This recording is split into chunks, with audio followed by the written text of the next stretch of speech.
süper şansımız ona. Allah Allah.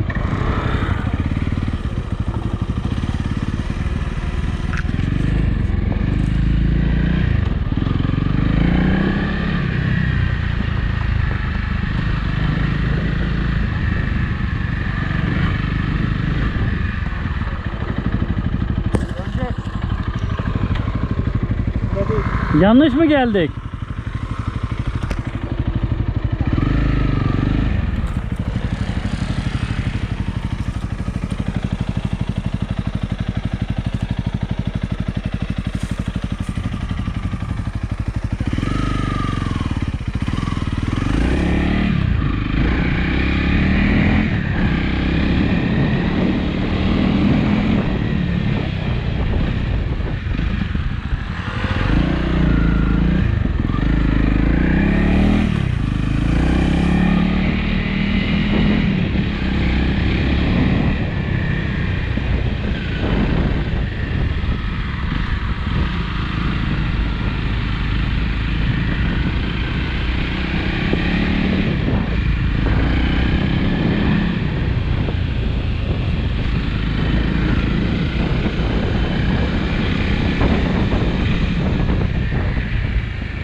Sen ciddi misin?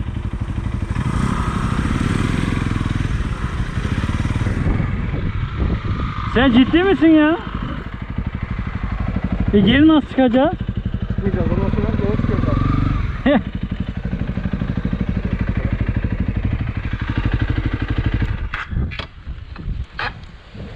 Selamünaleyküm. Vallahi bilmiyorum. Arkadaş çılgın biraz, belki de iner. Ha, senin o uçacağın yol burası mıydı? Oo.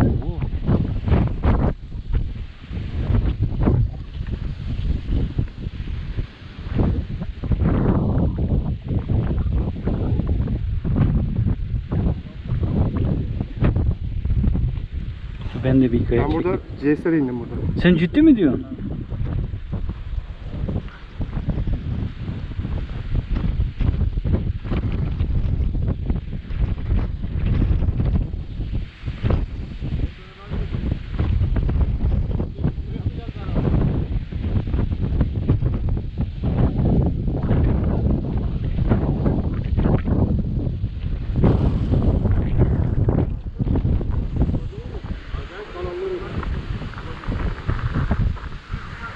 Sen önce çıkıyorduk, şimdi millet oydu gitti offroadçular. Kanka pek emin değilim ama.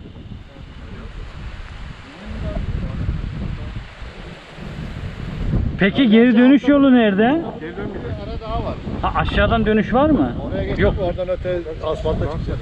Ha, o aşağı inince asfalta çıkıyor. Böyle 50 metre yer var, oraya insan başka bir şey yok zaten. Hani bunun gibi bir düzlük daha var orada. Gidiyorum. Hadi Aykut. Sen bu vaziyette indin mi buradan? Ciddi mi diyorsun?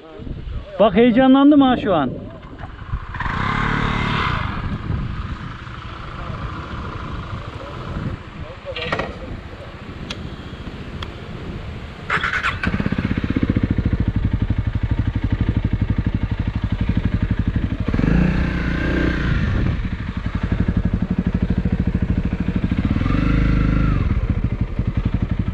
şurada diktesin parkuru sana öyle gir.